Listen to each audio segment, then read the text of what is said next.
first one was a test. This meeting of the U.S. Submarine Veterans Incorporated San Diego base will come to order. Our creed: to perpetuate the memory of our shipmates who gave their lives in the performance of their duties while serving their country, that their dedication, deeds, and supreme sacrifice may be a constant source of motivation towards greater accomplishments, and to pledge loyalty and patriotism to the United States of America and its Constitution. Please stand, join Jack, who will lead us to the Pledge of Allegiance.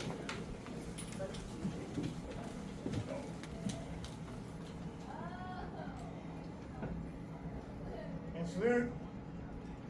I pledge allegiance to the flag of the United States of America and to the republic for which it stands, one nation, under God, indivisible, with liberty and justice for all. Two.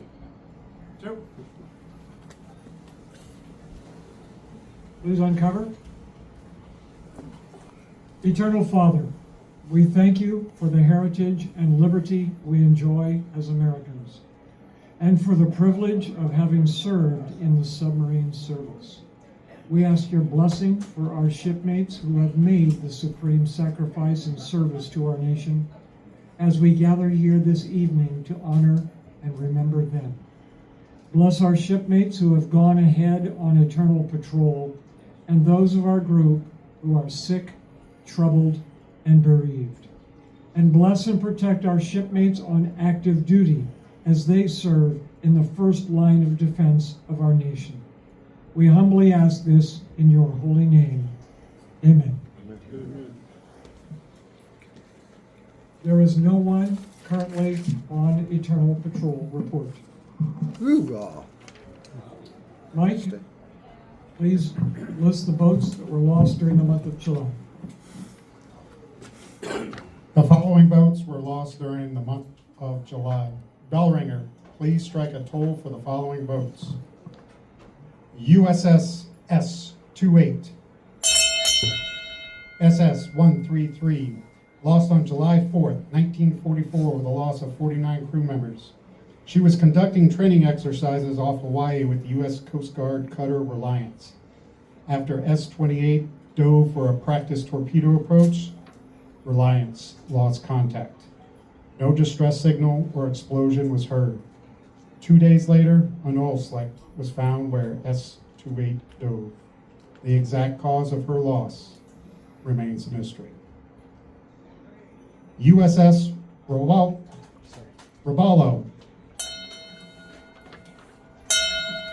SS-273, lost on July 26, 1944 with the loss of 81 crew members while on her third war patrol.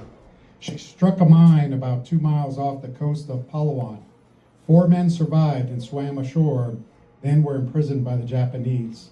Unfortunately, they were put on a Japanese destroyer and lost when that destroyer was sunk. USS Grunion,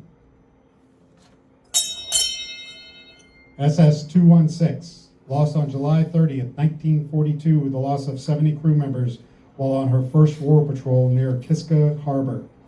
She radioed that she sank 2 sub-chasers and damaged a third, but was never heard from again.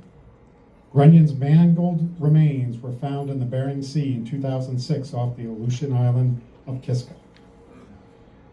Please observe a moment of silent prayer.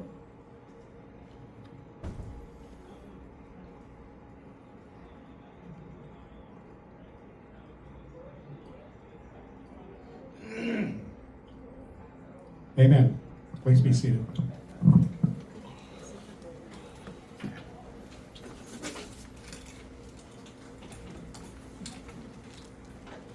Tonight we have one new member present with us. 2 new members. 2 new members, like I said. Arnold Garcia, auxiliary member. Yeah, good boy! He's official. Hoorah! And Lawrence McLeod. Welcome aboard to both of you. We have a guest, Jesse. Yay! And we're also honored to be present, Dave Vanderveen, the District 6 Western Commander.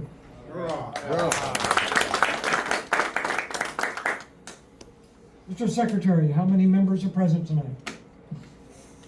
19 sub-vets from San Diego, 1 from Western Region, and Jesse, our guest.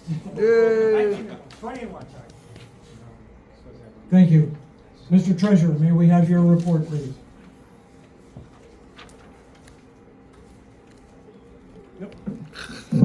Oh, I did it. I screwed up. It's like, you're pointing and I'm not seeing anything. You put it there, remember?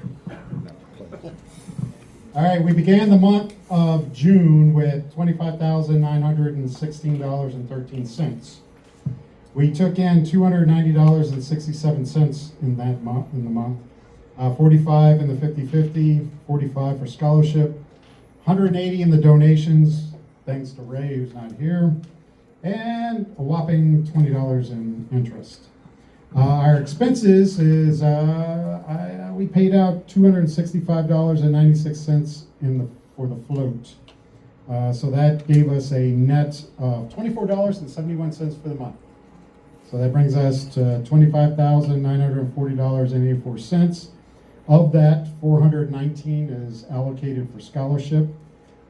For the year, we are operating in the red at $1,236. We're still financially sound for now. Thank you.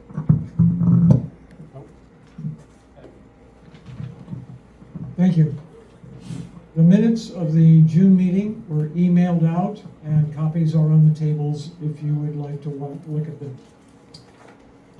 We do have one base member on the medical list, Senior Vice Commander Ray Fabrash. Is under the weather. Also, on a more hopeful note, Bob Olberding is now at home and resting after his time in the hospital. Parade Committee, Jack, if you would please. Give you a report. We went to Julian. We had 7 people on the float. That was Ray Fabrash, his daughter, grandson, and the rest of us. Matt was there, Harry was there. Mike drove the truck. Your wife was My there? wife was there, and I was there, and it was hot. It was very quick. They put through. There was nobody stood around like in years past. They would go and then they would stop and they would, do a dance and everything. And the airplanes went, the parade went. They got through because it was hot and there was no wind. So it was a success. It was a lot of fun, and we were able to get through. I think did you get your pie, Mike, at the end? I did not. No, you get the pie. I didn't do it. So we all had to walk back, and then we came back down and picked up the flags right at the end. And then so our next parade will be in Poway on 14 September. It's the early parade, 7:30 in the morning to set up, and the parade starts at 9. It's usually hot, so they do it early in the day. And the last one of the It'll year, still be hot. it'll still be hot. The last one of the year, the San Diego Veterans Day Parade on 11 November. It's on Veterans Day today. They're not going to move it off like they did last year. It will be on Veterans Day. We'll set up at 9 o'clock, and the parade starts at 10. That's my report. Any questions about parades for the rest of the year? Thank you. Membership, Chris. With the 2 new members tonight, we have 172 members. Yeah. Moving in the right direction. Scholarship. Paul is not here tonight, so I will give his report in his stead. We'd like to announce 3 scholarship winners this year. Jack Koppinen, Alexandra Koppinen, and David Levine. Congratulations to them. All right.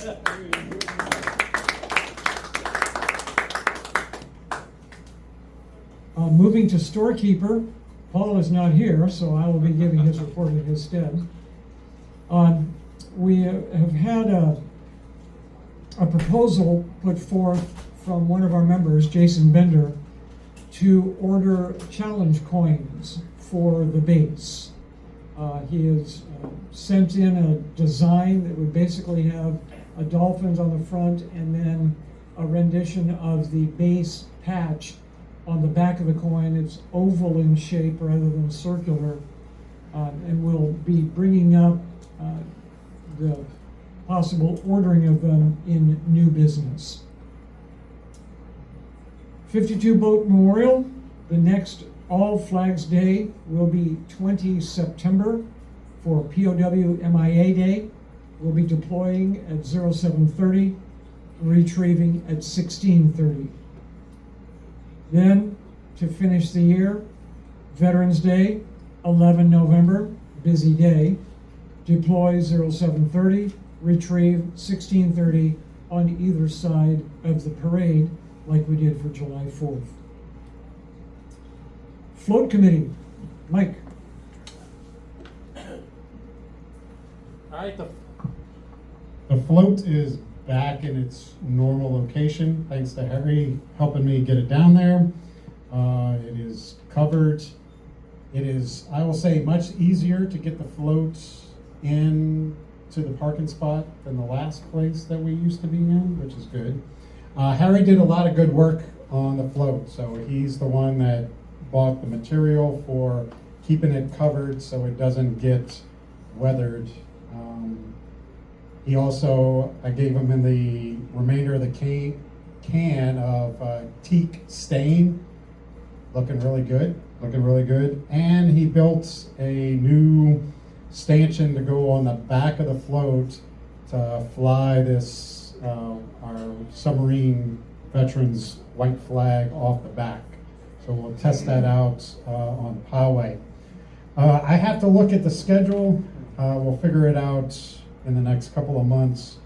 But because I'm going to the national convention, and when I get back, we'll see if there's enough time to pull out the float so that we have 2 more projects to do. We gotta repaint and paint and preserve the motorcycle lift, because that's getting very rusted, and we need to build something to keep the banners from hitting the tires. So those are the next 2 projects. I gotta see the timing of when I get back from the convention before the Poway parade. But float's in its spot, it's happy. And the reason why I know it's happy is because I'm happy. And thank you to Harry for all the work he did for it.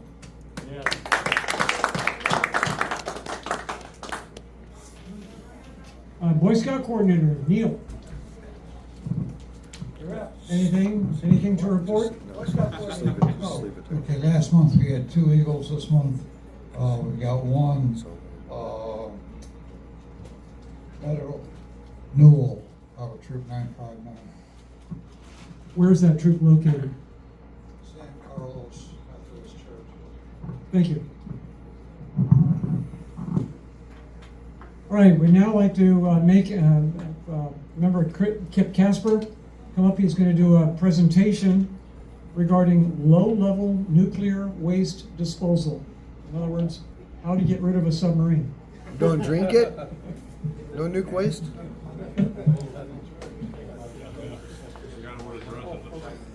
It's going to take a little while to get it set up, so. Play them on yourselves.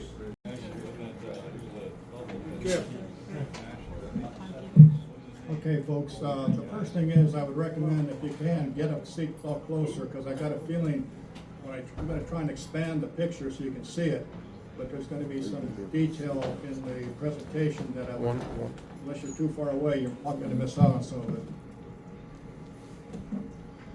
Okay, back in 1992, I retired from the Navy, and I was offered an opportunity to work with Westinghouse, who had a contract with the Department of Energy to develop a process to bury plutonium, low-level waste and plutonium-239, and mixed waste, two things here.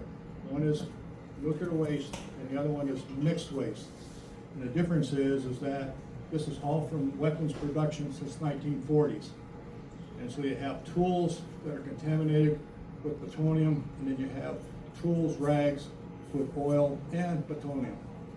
And so you have to end up with two different permits to bury this stuff. And what we did here was called the Waste Isolation Pilot Plant, called WIP. And the key word there is isolation. It was not permanent disposal.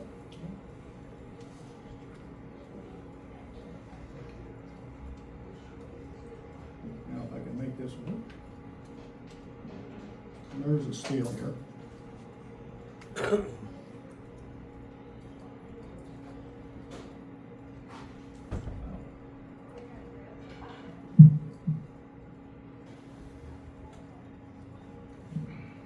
I'm sorry, you're trying to get this thing working.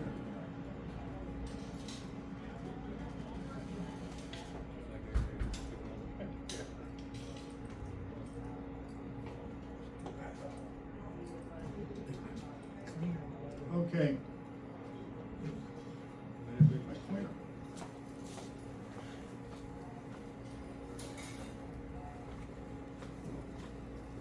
This is the plant that was that Westinghouse built out in the desert of Carlsbad, New Mexico.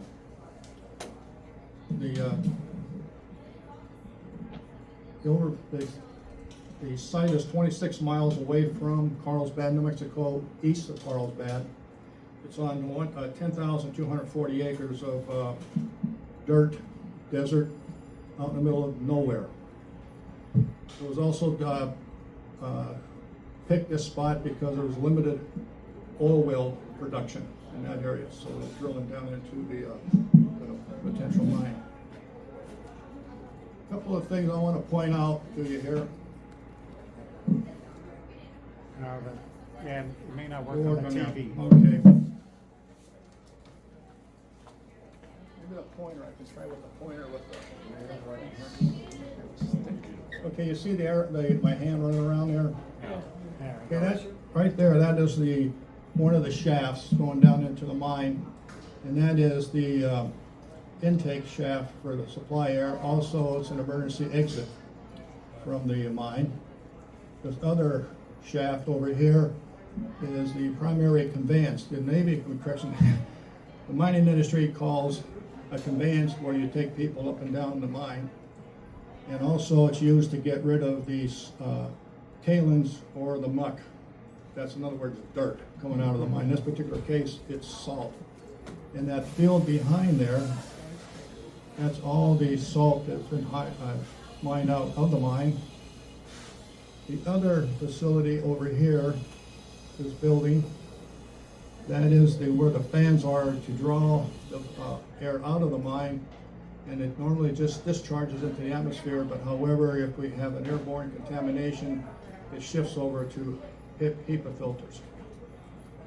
And the biggest building here is the waste handling building, and that is where the waste comes in and is handled to go down in the mine. We'll talk a little bit more about that later on. But just can keep a picture of this, if you can, in your mind when we talk about the other parts of the facility here.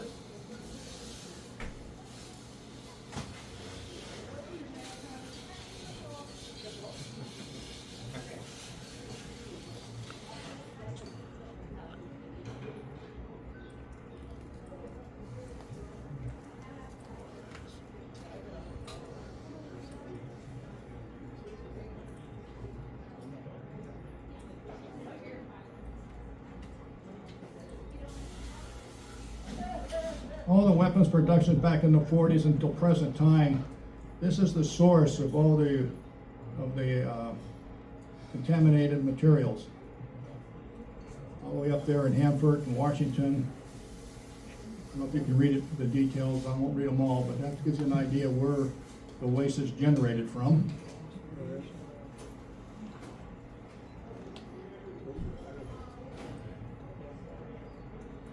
And that gives you an idea of what it looks like. That some of this stuff has been repackaged, so it looks pretty neat. But some of this 55-gallon drums that they put this stuff in has been sitting on the ground in various warehouses or just out in the open, believe it or not, that are rusting away. And some of this stuff they had to repackage, they call it overpack. So it's been there since the early 1940s.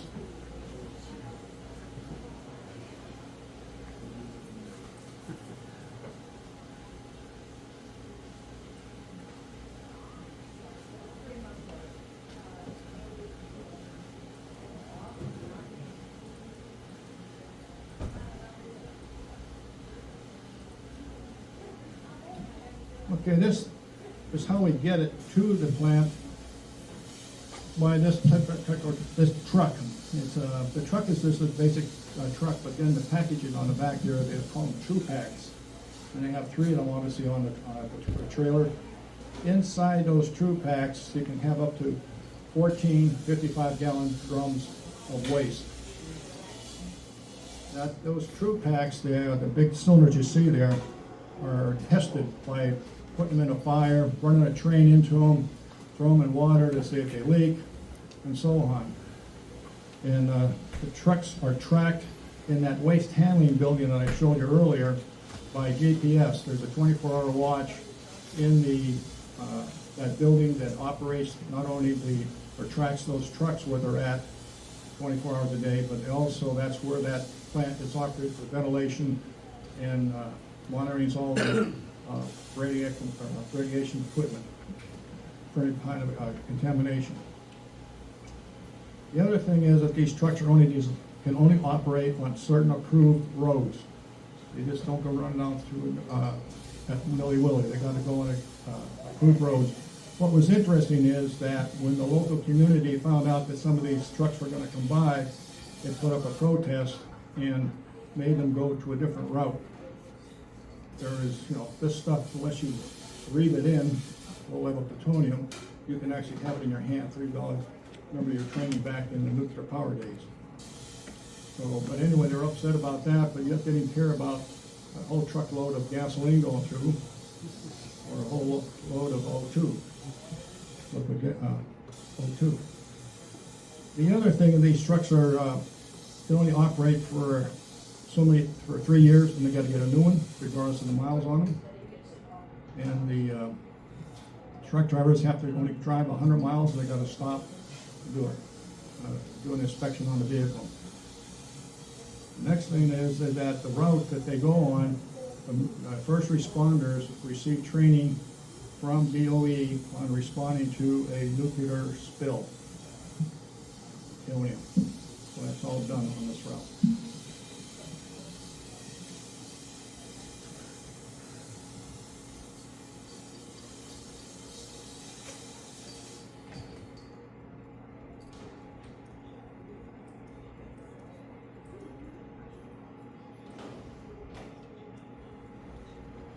Okay, this gives you an idea of the mine. The mine, if you can see there, is 2,150 feet below the surface. Basically what you have there is between 800 and 1,000 foot of rock. And then you got basically 3,000 foot of salt. That salt has been there for 225 million years. So the idea was that you could put this nuclear material down there and it would not migrate off the site, off the boundaries of the site. Which is another thing that I thought was interesting is that for permitting processes, we only had to show that it would not migrate off the boundaries of the repository for 10,000 years. However, the half-life of plutonium is 24,000 years. This gets back to when I used the word isolation.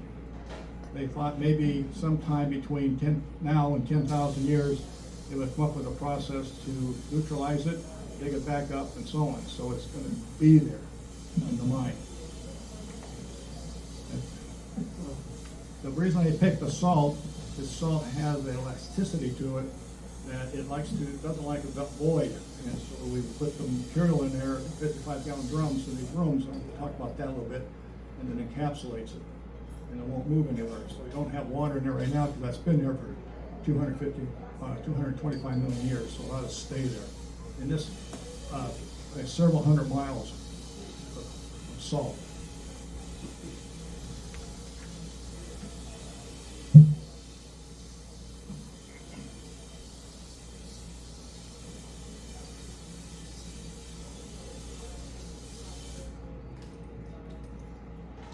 Okay, this is what the mine looks like. This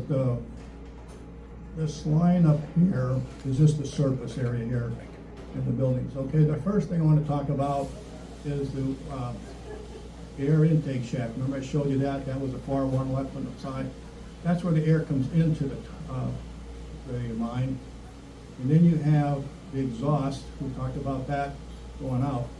What I want to emphasize here is you've got suction coming in and being pulled out. So what that does is sets up a differential pressure between different parts of the mine. So if you have any kind of an airborne release, it goes up and be detected. And how they do that, they got these great big hydraulically operated doors. Correction, air-operated doors, air-operated doors that you can drive big pieces of equipment through, and I'll show you one of these pieces of equipment a little bit later on. These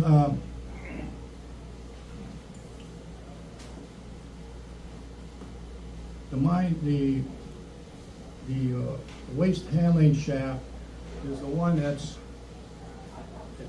19 feet across. That's a big hole. And you stand on that thing, it's graded. And when you stand on the top of that and you look down between your toes, that hole in the bottom gets about this big. It's kind of takes your breath away the first time you do it. And it's dark, except for when the shaft is all dark. There's no lights in it. There is approximately 10 miles of tunnels. In the mining industry, they call them drifts in that repository. That's what was there when I was there. There's going to be more than that as of today. The size of the storage rooms, and that's these over here, they're 13 feet high, 33 feet across, and 300 feet long. Over in this area is the experimental area, and that's they got some rooms over here they're did some testing on to see to make sure everything's going to fit as advertised. Other things they've done is they can predict within months when the back, that are known as the roof, is going to encapsulate onto the waste. They did a lot of research on that. Other things they did, they injected all kinds of fluid into the salt to see if it would migrate to any place and get a prediction that they can say that it will not migrate, and if it get any kind of liquid into the material waste, is that it will not migrate off the boundaries of the repository.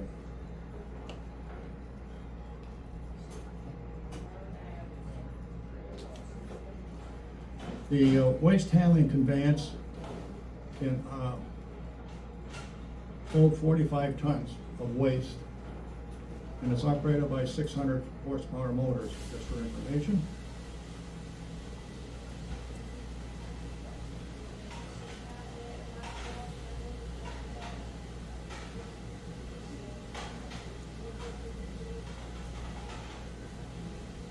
Come on.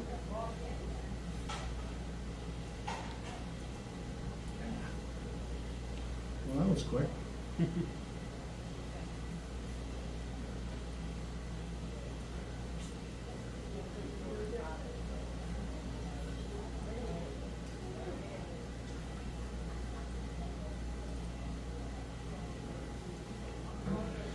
Okay, this is a piece of mining equipment. It's in salt. It just basically claws the salt out. Those lights that you see over here on the side, where the whole areas, those people over here, that is miners. You can see everybody miner has a light on their helmet. And that light not only shows where you're going, and it's dark down there when they don't have lights on, and most of the places are not illuminated in the mine, but that you communicate with people. You go this way to tell them something like this, something else, and you go in circles and say something else. And you have to have a piece of mining equipment on your hip all the time. Oh, by the way, it takes 40 hours of training before you can go down in a mine by yourself. Just can't go walk down there and go into the mine. And then you get tested every year. One of the things you have to do is you have to be able to draw the mine, understand how the pressures work and so on, differential pressure between the mine. And where the mine rescue equipment is, at different parts of the mine, they got rooms set up where they have O2 bottles, water, some food and stuff like that, but hopefully they come down and get you before you don't make it. The other thing is they issue a tag when you go down in the mine, a little tag. And that's so then your number's on that, and they have that up top side. And so unfortunately, if something happens, they know how many people are in the mine, and then they go down there and find you. They can, if the back comes down, we're talking thousands and thousands of tons. And probably the only thing be recognizable would be your magic little tag. It's just something like submarine service, sound familiar? Okay, that's just the, one other thing too I want to mention is that all the mining equipment is powered by diesel air-cooled engines. And the idea of that was you didn't want to have coolant leaking down into the salt, because the salt will dissolve.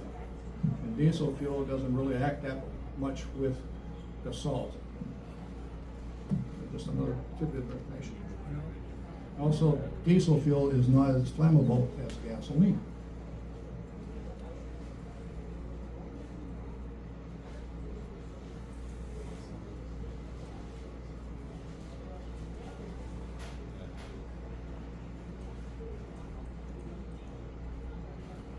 Okay, this is an example of a 55-gallon drum with waste in it. And this is a room, and you can see there's a guy standing there in the back. Just to give you an idea of the size. And what they call this stuff is transuranic waste. You can see the magic words there. And that's a fancy word of saying, again, that you got plutonium there, you got oil, dirty rags, who knows what in there. And by the way, all these containers they have a pretty good idea of what's in each container. If they don't, they've got to unpack it and repack it again.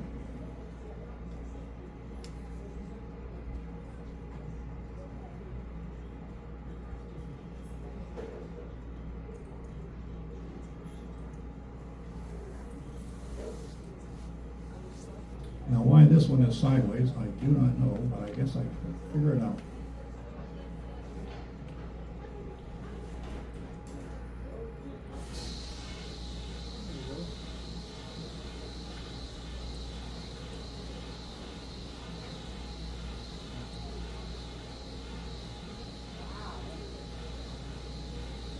The first one I want to talk to you about is this is called a continuous air monitoring. Even though the write-up says there it's in a room 1, panel 1, that's not possible. We don't have any of the air monitoring equipment in the actual room itself. It's always in the passageway.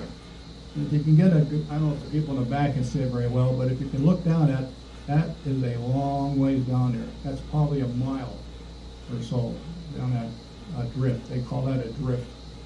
Only knows a tunnel.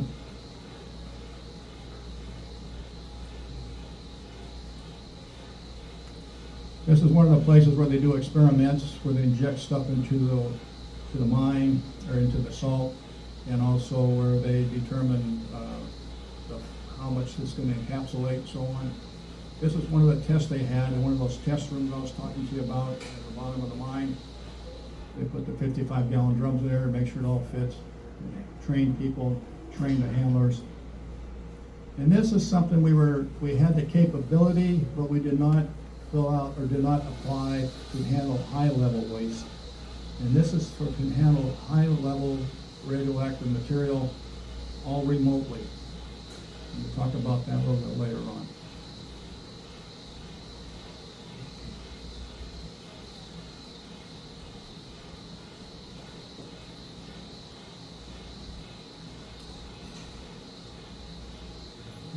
This is one of the heat rooms.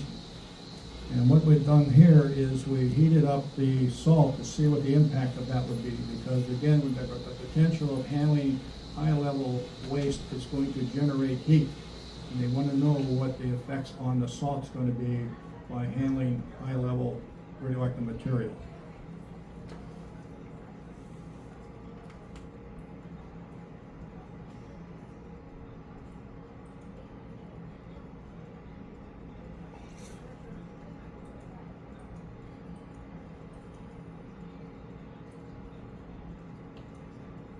This is the underground remote handling capability. That forklift that you saw earlier is this piece of equipment now over here. And another forklift will bring down this piece where it'll have the radioactive material in it in some kind of a cylinder, and then they'll shove it in that hole there. Now the placement of this stuff is based upon the level of radiation, so you don't get them too close together because then it will actually go critical. So that's one of the things you've got to be careful of. The other thing I want to draw your attention to here is these black dots. They're called rock bolts. We shoot them into rooms that we want to maintain stability with. And they're anywhere from 8 to 12 foot long. You shoot them into the salt, and it makes the room relatively stable.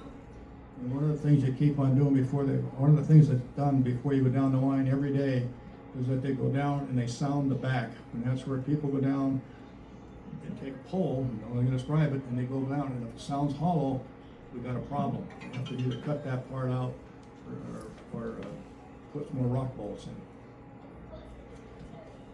Up in the waste handling building, when they bring the stuff in on those true packs that are high level, they put those true packs off into a room, and everything is done by remote behind large, real thick concrete walls, leaded glass, and it's all mechanically operated with remote handling equipment to unpackage it, put it in a cylinder, transport it down the conveyance, and put it into the mine. And that's about good. Does anybody have any questions on how to store low-level nuclear waste? Yes, sir. Yeah, with salt mines already pretty much done or and had been emptied of its salt, or is it, would you have to do that yourself in the program? I mean, I understand the question. This mine is going to be operational for over 25 to 30 years, if that's what you're talking about. And we did not bind all the rooms yet because the rooms are going to collapse. Yeah. We don't put any rock bolts into the rooms that we're going to store material in. So when you dig a room, when you build a room with that mining piece of equipment, you only have so long before that room becomes unsafe for people to be in. So you're actually in the process of creating the voids in there, in the salt? Correct. It isn't already done for you? Correct. Okay. You know, that one slide that I had there with all the mine, those little rooms on the side there, it looks like a grate. That was all rooms. No, that was a projection of what it is. We only had about 4 or 5 of those rooms built when I was there in '92, because when I was there, one of the jobs I had was managing the permitting process, getting both the chemical waste and then the nuclear waste.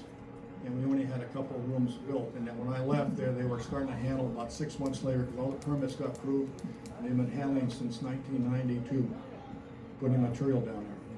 So I'm sure they now got more rooms built, and the ones that they have filled up, they're barricaded off because they're going to fall down. The roofs are going to collapse. I do logistics engineering, and so I look at things in the long term, like you, and this is just mind blowing, and it's all involved. It's pretty interesting. You have to look at. In Carlsbad, I assume they still have, when I was there, they had a office in town that you could go into and see some of this stuff, and they actually have some salt. I apologize, I was going to bring salt today, but long story there, but I didn't. The salt that you get out of the mine, you have to paint it. You have to put a clear coat on it, otherwise in the atmosphere, the moisture in the air here, it will dissolve, which is another concern they had here. That's why all the drifts or the tunnels you have, the walls and the back or the overhead, it's all got rock bolts in it all the time. And they're always monitoring that so it doesn't collapse in on people. Anything else, folks? Done?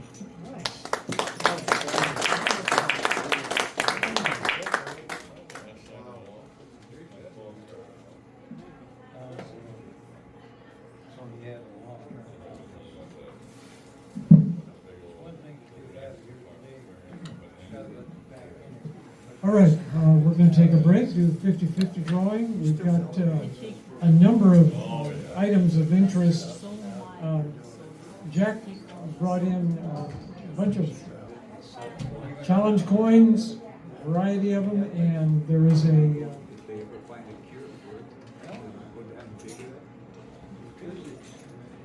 an authentic block of HY80 taken from the 603 book. So, like to come on down and participate. We'll get these going. We also have one read and return book. Hey, Mike, I need to check number 677. 7677. I'm 7'7". That's fine. That's Jack. Ah, all right. Hey, and my wife didn't draw it. Yeah.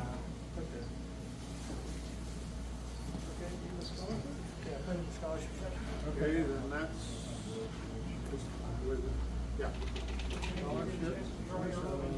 Let's go on. This is based Let's go on, you on your boat. 7595. And what are we doing here? Well, we've We've got a got book here that's a monthly. we've got the read and return book. We've got a number of the challenge coins and the HY80 block. Right. Choose one if you want one. I'll do the book. Oh, no, don't do that. Drop it. Oh. Well, wait a minute, there's a choice here. Okay. Well, wait a minute. Did you give me- Draw the Why can't one. we do it? Get the honor of the next You one. got the gimp here, you know how to. I'll come to you. Oh, there's two of them there. Okay. Get rid of that one. Got it. There you go. 7683. 7683. That's Mike. HY80. Paperwork. Did you pick a ticket?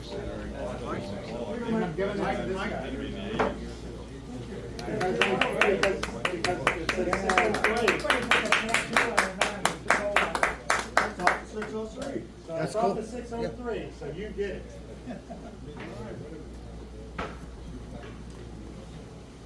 Seven, 650. Seven, 650. 650. Come on down.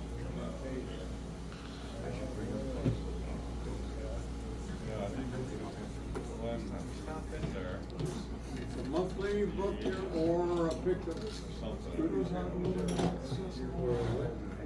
Pick up one of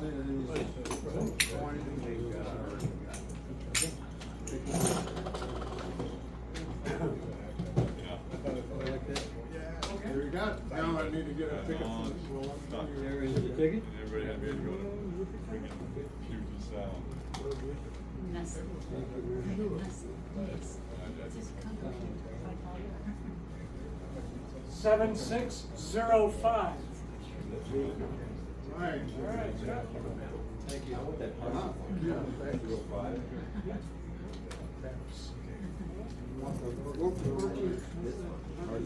Archie? It's a dollar thing. Oh, man. He doesn't know why they call it a challenge coin. How much money you got? Well, you're gonna find out pretty quick. You don't know what a challenge coin is. 7704. 7704. Oh, that's us. Yes. We don't want anything. Thank you. That's easy.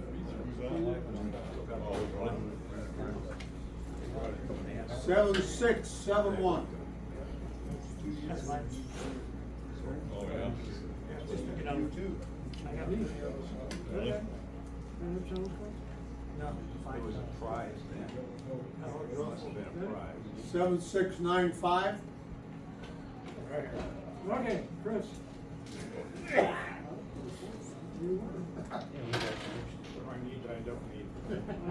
Any one of those challenge We coins. want to Or the book. Or the book. Books a month. I already got that.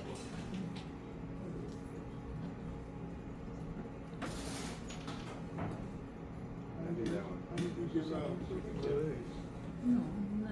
I got a whole bunch of others. Let's just check the They're numbers. all in this, they're all in master. 7598. I didn't bring it. That's it. 7, George Washington. 7,598.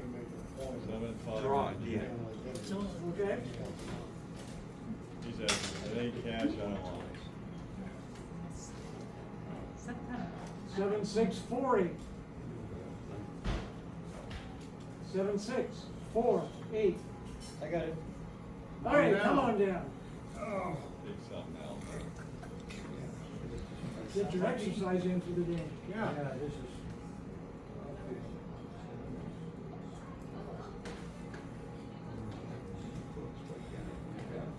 Okay. And challenge coin or the book. I'll tell you what, I like these challenge for me.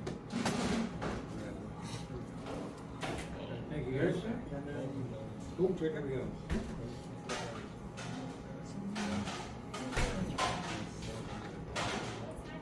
Seven, 6, 8, 7. 7, 6, 8, 7. Yeah, more. Challenge coin. We have a leader. I know. Smart. Well, hang on. 7, 6, 9, 0. Smart.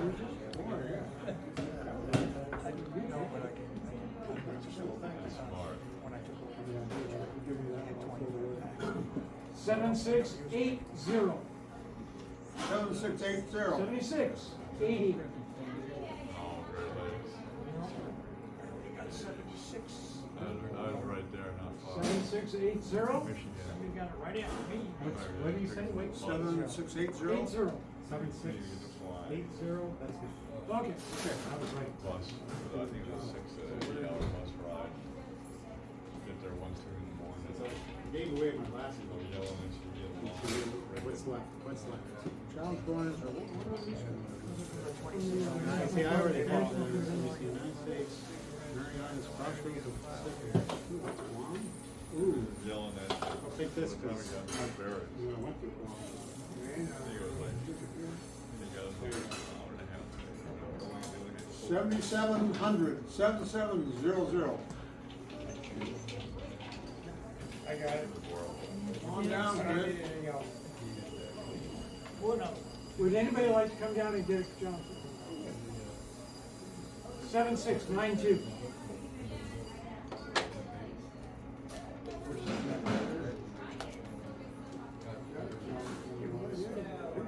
Oh, really? 7, 6, 0, 6. Me. Oh, okay. Twice. All right. Oh, that's pretty cool.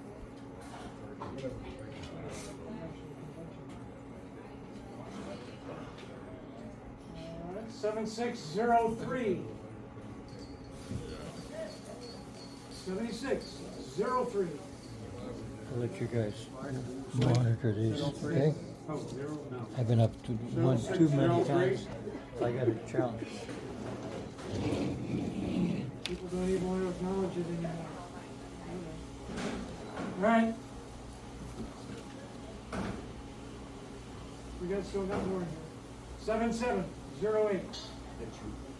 7708. Oh, that's that's easy. Okay. So what you do is you take one. Get a coin. Go take it. 7710.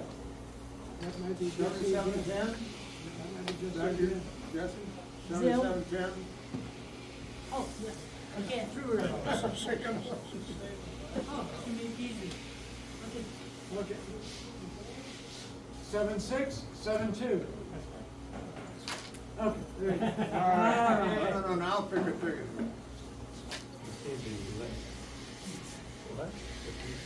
No. Go to that one. 7617. You have other business to do. There you go. Come on down. All right, Dave.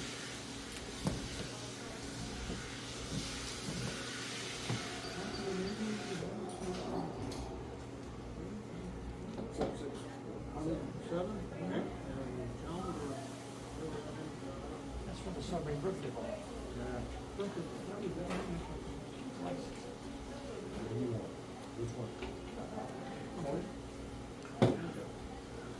All right, Matt. 7689. 7689. Okay. We have one left. We got the book. Yeah, we got the book. We got the book. Nobody's gonna take them. Nobody will take the book? 7610. That's Jesse, no. No. 7610. She's 76. No, 77. 7610. Okay, the book. Whoop.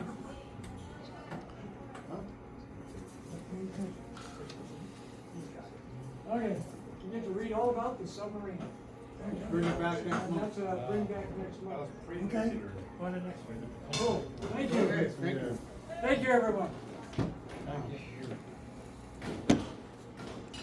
We do have three other things just for you to look at. One is Mike has the design of the challenge coins we're proposing, which I'll be talking about here shortly.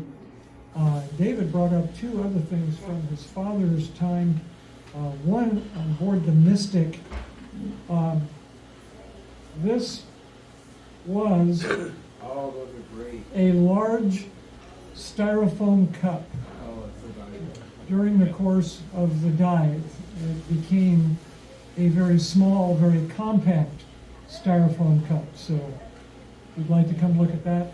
And another item here is just a little vial of water from the North Pole of a trip from SSN 662. A little bit of a remembrance from Bob Bissonette. So if you'd like to check those out a little later. All right, continuing along. Unfinished business is, the first item is the annual Subvets Picnic, which will be coming up on Saturday, July 20 at Smuggler's Cove on Subbase from 0700 until 1600. We have a number of items to talk about on that. Number one, certainly everyone and family is invited to come.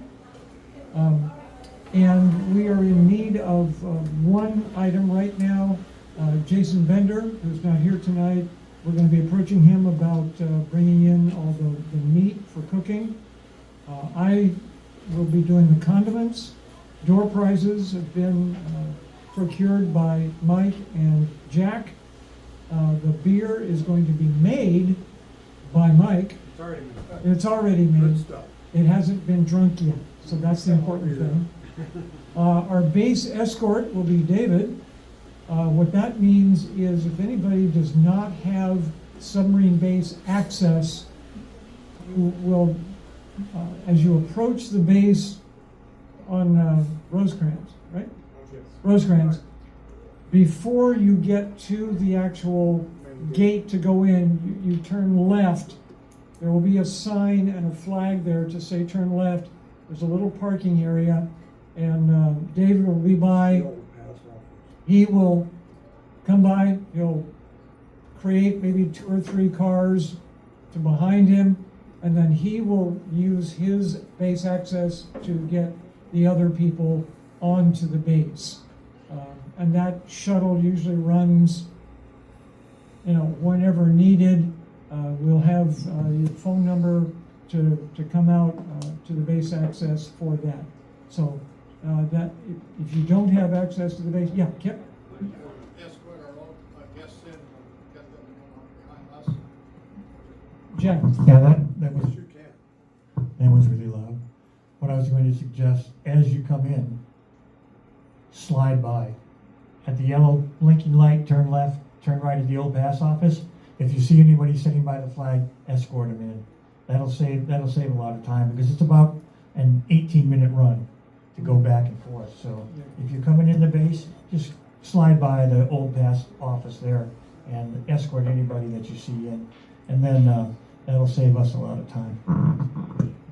What time is the first transition into the base? What time will you start bringing people in? What time are you coming? What time is today's first run? 8 o'clock? 7 o'clock? Whatever time you guys want me to be there, I'll be there. Let's say 8 o'clock Okay. will be the first run in. 0800. 8 o'clock. Okay. The only other item we're still in need of is ice. So, I can do ice. and there we are. Ice be done. Okay. Other than that, come and enjoy a great day of camaraderie. Jack, anything to add? I do. Submarine tours.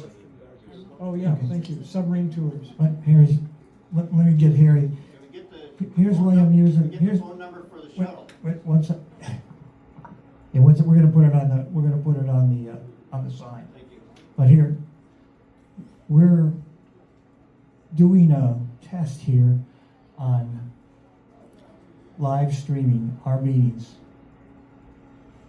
in some future time. So when we talk here, to be able to, other people, the 170 people that are out there, that's why we have the mics. So I know it takes a couple more seconds, but if we're gonna discuss things, let me bring you the mic so we can hear it, so we can do our test to see if this is gonna work. So I'm gonna go back to Harry and let him ask his question again. Phone number for the, For the escort? gain access to be escorted in. So call you. It will be area code 858 858 204 204 6124. 6124. Correct. And that'll be on the sign.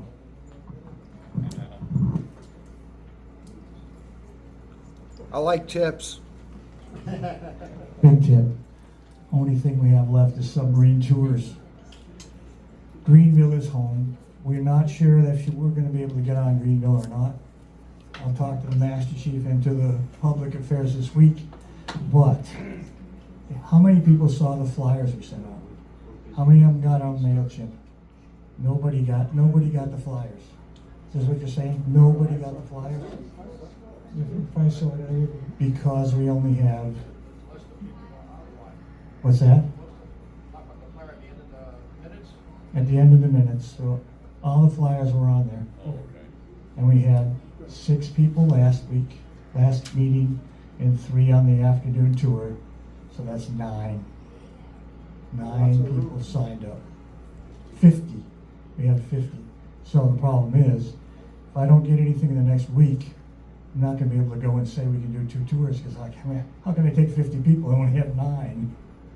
So, hey, it's an underwhelming response to submarine tours this year. So if you want to go on a tour, my number's on the flyer. It's on the MailChimp.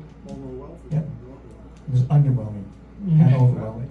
Underwhelming. Normally we had 50 people. I had the first hour or 2 hours. So if anyone wants to go on, let us know, and I'll work with the squadron again this week. But if we only have 9 people, we can only go on 1 tour, and I don't even know it's worth going to the boat and saying, can you take 9? They might or they might not. So bring us the submarine tours. The number's on all the flyers. Yeah. All right, again, Saturday, July 20 at Smuggler's Cove on the sub base. A week from Saturday. Yeah, it's already here. The next item on unfinished business is our hosting of the 2027 Western Region Roundup. Mike, you have anything to say on that? Last meeting, we voted and said that we're going to host it. We just need some people to help out on our ad hoc committee to help me to get, basically what we have to look at is we need to look for venues to hold this at. That's the big thing. So I just need some help with that. So we need some volunteers. All right. We got one person. Woo-hoo. And I'm volunteering Paul because he's not here. So Paul's on the committee. Dave's on the committee. And I'm on the committee. There we go. Committee is set. Wow. Fred, I think Fred volunteered last. Oh, did I don't remember No. Well, let's volunteer. that. I'm not going to volunteer for it because I don't want it. Okay, the next item is next level of discussion regarding the renewal of the base website. Anybody want to pick that up and carry it here? I know we had talked about carrying the current organization of it, webmaster, moving forward. I guess we just need to take a vote tonight, is that it? No, it's done. It's already done. To be honest, I sent him a check on Friday. Okay. So All right. And that's for that's 3 for 3 years. So we have 3 years to make up our minds about what we're going to do with the website. So that will move forward as we've already had. You got 3 years. Okay. You're gonna be like the government.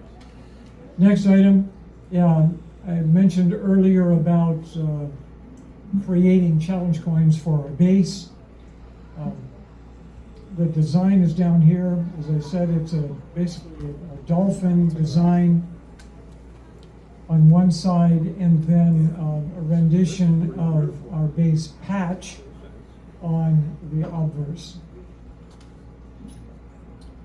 Jason Bender has made this proposal. He's saying that the cost of the coins is estimated to be $7 to $10 per coin, and what we're proposing from the e-board to sell them to members for $15. Any discussion regarding that?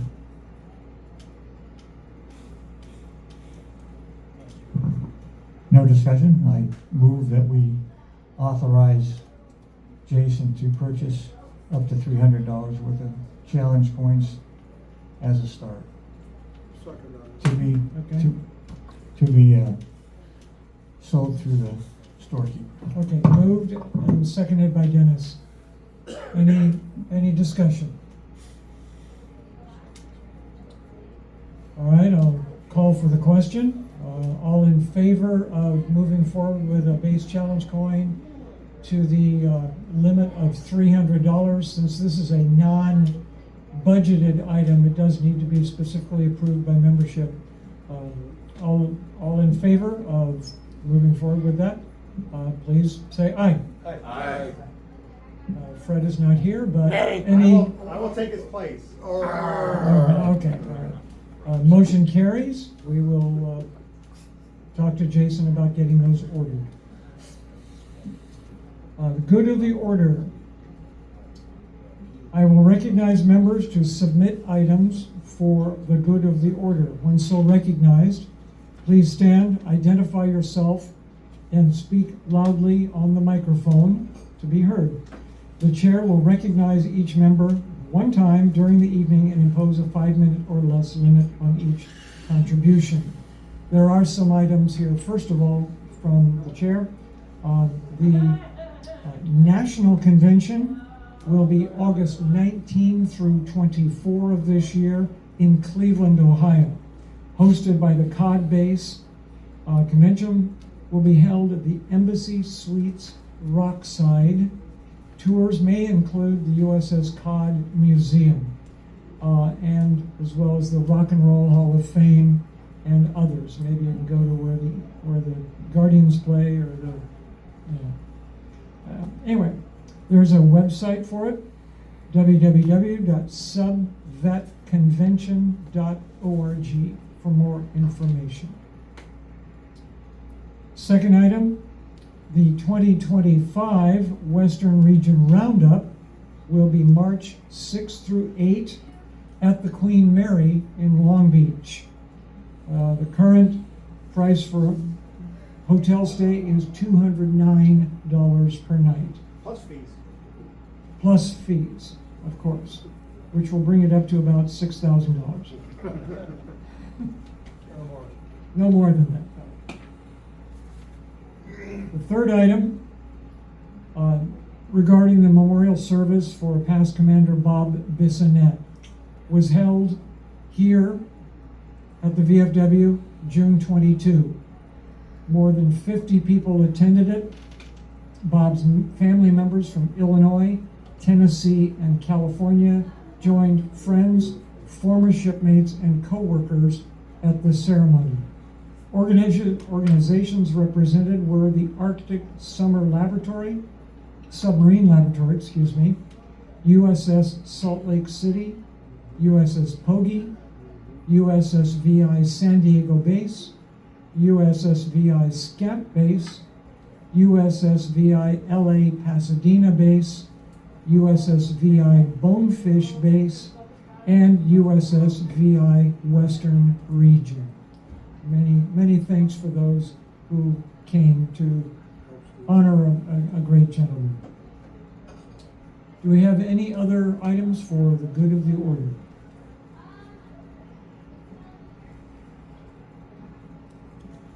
Jack?